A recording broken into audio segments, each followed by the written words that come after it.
జనార్దన్ రెడ్డి గారు, ఏంటి సార్ ఇది? ఏసీబీ కోర్టు నిజంగానే కేసులన్నీ కూడా క్లోజ్ చేయొచ్చా? Point number 1.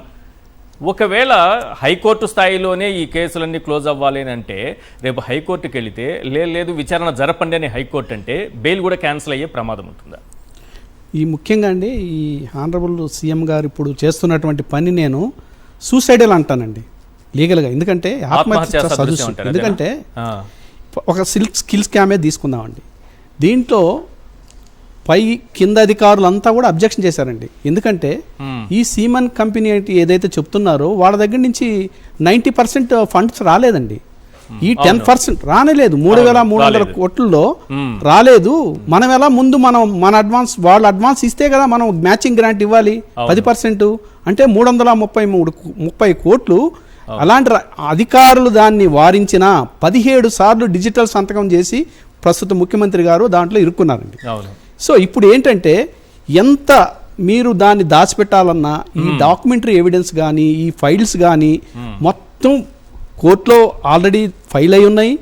ఎక్కడ కూడా తప్పించుకునే అవకాశం లేదు. ఈ ఫైల్స్ దొరికాయి, చేతికిచ్చారు, సుప్రీంకోర్టుకి వెళ్తే వెళ్ళే అవకాశం ఉందా? ఎక్కడికి వెళ్ళినా నేను ఒకటే చెప్తానండి, ఈ కేసుల పైన ఇది క్లోజ్ చేయడానికి వీలు లేదు, విచారణ జరగాల్సిందే అని సుప్రీంకోర్టుకు వెళ్లే అవకాశం ఉంటుందా? 100% ఉంటుందండి. సుప్రీంకోర్టే ఏం చెప్పిందంటే ఎవరైనా కానీ బైరామ్ మురళీధర్ అనే కేసు కానీ ఒకటి కానీ కొడితే కంబైన్డ్ స్టేట్ ఉన్నప్పుడు 5,000 రూపాయలు దాంట్లో లంచం తీసుకుంది ఆ అధికారి. ఆ అధికారి కేసు క్లోజ్ చేస్తే ఇక్కడ గవర్నమెంట్ అది సుప్రీంకోర్టు దాకా పోతే దాంట్లో ఏం చెప్పిందో తెలుసా? గుడ్ ఫెయిత్ ఉండాలి, పబ్లిక్ ఇంట్రెస్ట్ ఉండాలి. ఏదైనా ఒక కేసు క్లోజ్ చేయాలంటే good faith and public interest. కానీ ఇక్కడ చంద్రబాబు నాయుడు గారి కేసులకు సంబంధించి మిస్టేక్ ఆఫ్ ఫ్యాక్ట్స్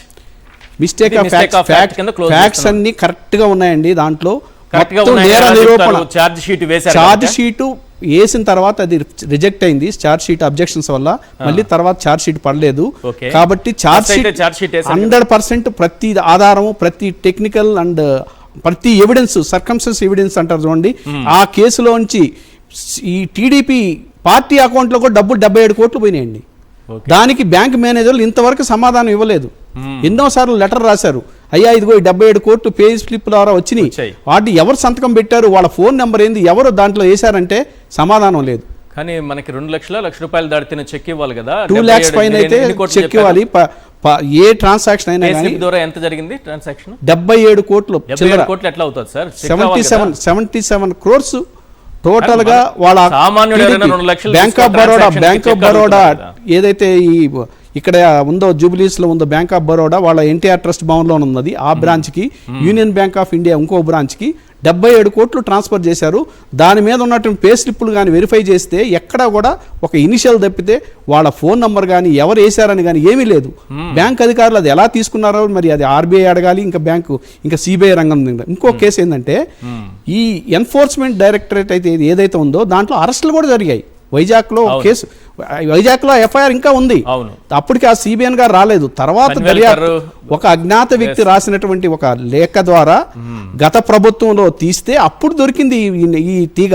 అంతేగాని ఈ డొంకంతా కదిలింది అప్పుడు ఎవరు కూడా ఆ గత ప్రభుత్వంలో కూడా దీని మీద ఏదో కేసు తీయాలని తీసింది కాదు. ఇది టోటల్ గా ఈ స్కిల్ స్కామ్ అనేది ఈ జిఎస్టీ ఎన్ఫోర్స్మెంట్ వింగ్ ఏదైతే పట్టుకుందో, అయ్యా ఇదిగో ఫేక్ ఇన్వాయిస్లు వచ్చినాయి, ఇక్కడ మనకి ఆ జిఎస్టీ అమౌంటే రాలేదు, ఈ 333 కోట్లు 30 కోట్ల నుంచి రావాల్సిన జిఎస్టీ అమౌంట్ రాలేదు, అక్కడ క్లెయిమ్ వాళ్ళు రీఫండ్ అడుగుతున్నారు. అక్కడ దొరికారు దొంగలు. అక్కడ దొరికినాక తీగలాగితే ఈ డొంకంతా కదిలికి అది చంద్రబాబు నాయుడు దగ్గర వచ్చి ఆగిందనమాట. ఇప్పుడు దీంట్లో ఒక మాట చెప్పండి సార్, సుప్రీంకోర్టుకి వెళ్ళొచ్చు, వెళితే ఏం జరగచ్చు అంటే కేసులు ఇలాగే క్లోజ్ ఇక్కడికి అయిపోయినట్టు అనుకోవాలా? పార్ట్ 2 ఉంటుందా ఉండదా? అంతే. పార్ట్ 2 కాదండి, ఇది ఎట్టి పరిస్థితుల్లో తప్పించుకునే అవకాశం లేదు. ఎందుకంటే ఈ కేసు సుప్రీంకోర్టు ఇంకా పెండింగ్ ఉంది. 2 జడ్జిలు ఇచ్చినటువంటి ఒక జడ్జిమెంట్ లో ఇద్దరు 2 రకాలుగా ఇచ్చారు. 17A మీద ఒకరేమో 17A ఆ పర్మిషన్ అవసరం లేదన్నారు, ఒకరేమో తీసుకోవాలి ఎందుకంటే అది 18 తర్వాత అమెండ్మెంట్ వచ్చింది కాబట్టి తీసుకోవాలని చెప్పి ఇస్తే అది ఫుల్ బెంచ్కి రెఫర్ అయింది. ఇంకా సుప్రీంకోర్టులో ఆ విషయం తేలలేదు. చంద్రబాబు నాయుడు గారు వేశారు అక్కడ కేసు, అది ఇంకా సుప్రీంకోర్టులో పెండింగ్ ఉంది. బెయిల్ క్యాన్సిలేషన్ పెండింగ్ ఉంది. ఈ స్కిల్ స్కామ్ లో ఎక్కడ ఆయన తప్పించుకునే దానికి లేదు. ఆధారాలు ప్రతి దగ్గర ఆ రికార్డ్ అనేది ఇంటాక్ట్ గా ఉంది ఫ్రమ్ ది బిగినింగ్. ఎక్కడైతే ఈ 100 చిల్లర కోట్లు ఏదైతే జిఎస్టీ ఎన్ఫోర్స్మెంట్ పట్టుకుందో ఆ కేసు విత్ రికార్డ్స్, అరెస్టులు, దాని రిమాండ్ రిపోర్ట్లు అన్నిట్లో ఉన్నారు. ఆస్తులు అటాచ్ కూడా చేశారు, ఆస్తులు అటాచ్ జరిగినాయి. టోటల్ గా అమౌంట్ ఎక్కడికి పోదు, అది 333 కోట్లు రికవరీ అవుతుంది, కాదని కాదు. కానీ ఈ స్టేజ్ లో ఇన్ని కేసుల్ని ఒకేసారి ఆయన ఎందుకు అట్లా సూసైడల్ యాక్షన్ తీసుకుంటున్నారో నాకు అర్థం కావట్లేదు. ఎందుకంటే అదే తెలంగాణలో ఏజీబీ కోర్టులో రేవంత్ రెడ్డి గారి మీద కేసు ఉంది. ఆయన దాన్ని ప్రయత్నించట్లేదు క్లోజ్ చేసుకోవాలని. 2 ఏళ్ళు అయిపోయింది ఆయన వచ్చి. ఈయన 18 నెలలకి ఎందుకు ప్రయత్నిస్తున్నాడు? ప్రయత్నించడం కదా, ఆల్మోస్ట్ 4 అయితే క్లోజ్ అయిపోయాయి. అందువల్ల నేను చెప్పేది ఏంటంటే ఇలాంటి ప్రయత్నాల వల్ల అది రివర్సల్ అవుతుంది. కానీ ఎక్కడ కూడా ఎవరు వచ్చే గవర్నమెంట్ కాదు, ఎవరు కాదు, ఆటోమేటిక్గా అధికారులే బయట పెడతారు, వాళ్ళ మెడకు చుట్టుకుంటుంది రేపు.